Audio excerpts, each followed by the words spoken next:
Hi class, it's Bill back with the next step in our object-oriented programming basics review.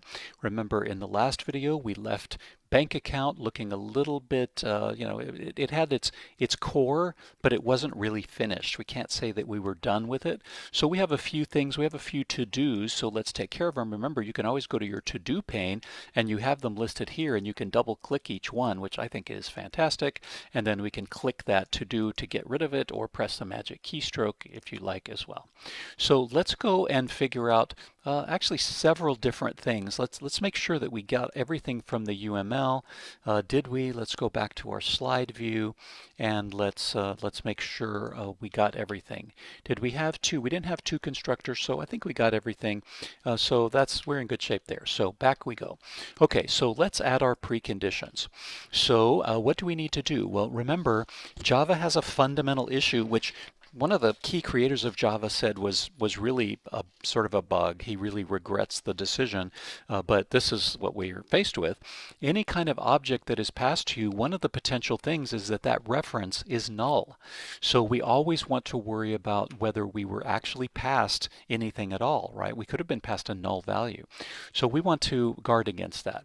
So to do that, we're going to say, hey, if the owner equals null. Remember, check for nulls for all of our objects, and strings are objects. So if that's the case, we're going to say throw new illegal argument exception, and then always a good message, owner must not be null, right? So we're going to do that.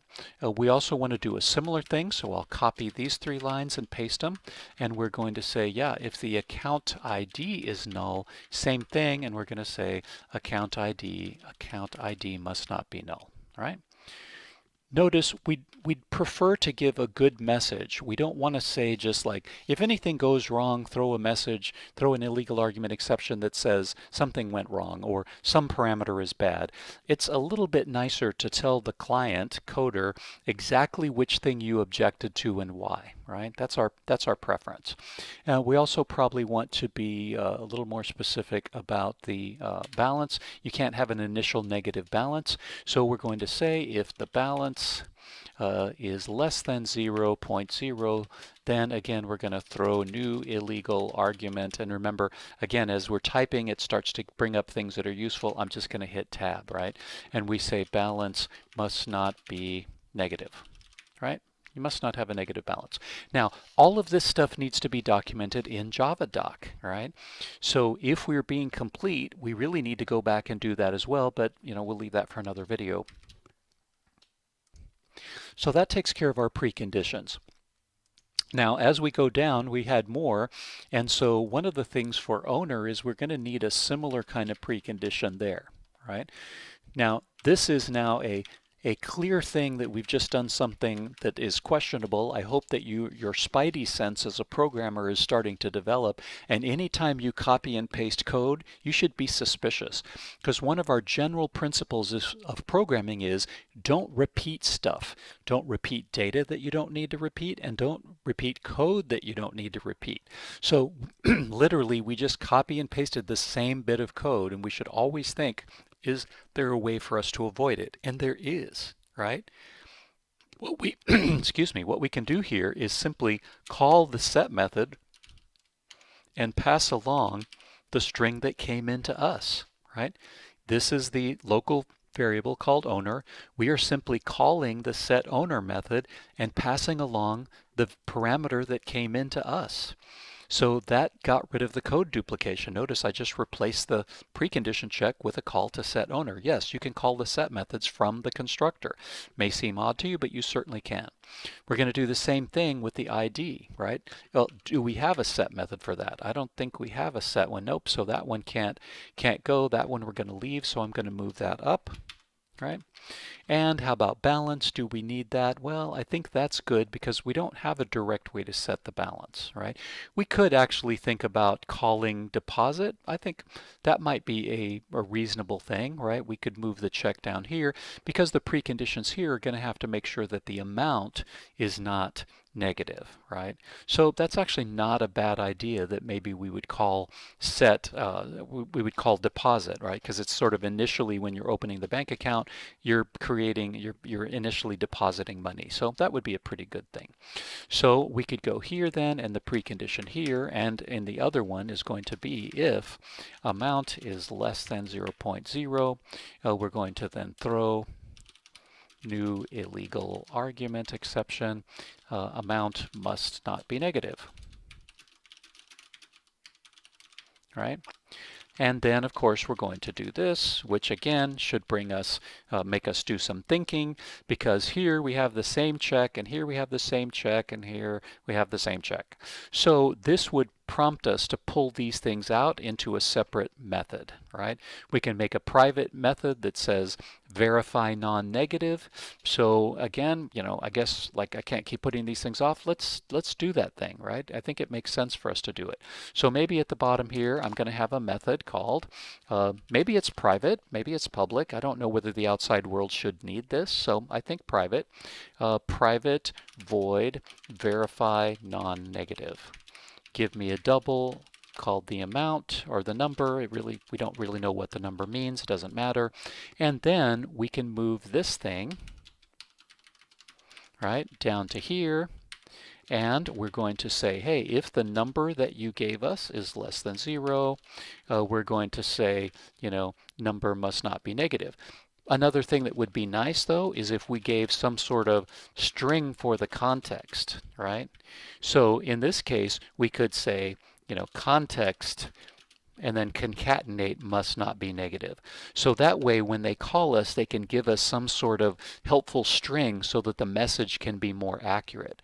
So for instance, here with balance, now we can replace this with verify non-negative balance. Right? So first we say the text balance, and then pass along the balance variable.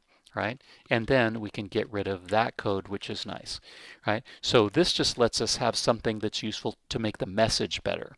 So I called it context because I can't think of whatever else it is. It's context, or it's variable name, or it's parameter name, or whatever you want to call that. Right? So context or parameter name would be fine.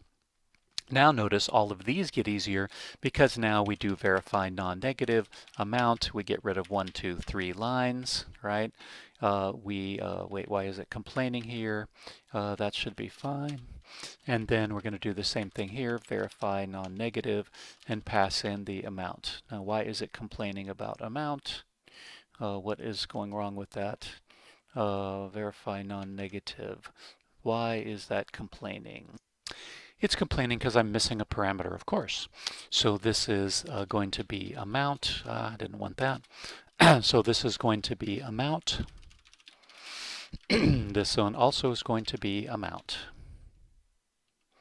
Okay, I'm making lots of keystroke errors here. Okay, context is going to be amount, and then the variable we're passing along is the amount. Boom, boom, boom, get rid of 3 lines. All right, so notice we just replaced a whole bunch of code duplication by simply pulling out a method, making a separate method, a private one in our case, and then calling that from several places. And then we can't really get away with, we've got to duplicate the call, but at least all the code for it is in one place, right? And again, I kind of like this idea of returning the thing just to save a line of code, right? Programmers don't like to use 2 lines when 1 line can do, as long as some reasonable reader can understand it. So I'm now thinking this looks pretty good, right? We got most of those to-dos done, except for this toString. So let's now remind ourselves how powerful string.format is, right? So we want to use string.format to do all of this work. So let's remind ourselves of the fact that string.format is not like the Python format function, which takes one thing in and does one thing. Python has a lot more power too, but let's really do this right? So I'm going to do this and hit the insert key accidentally. Okay, so here's what we're going to do.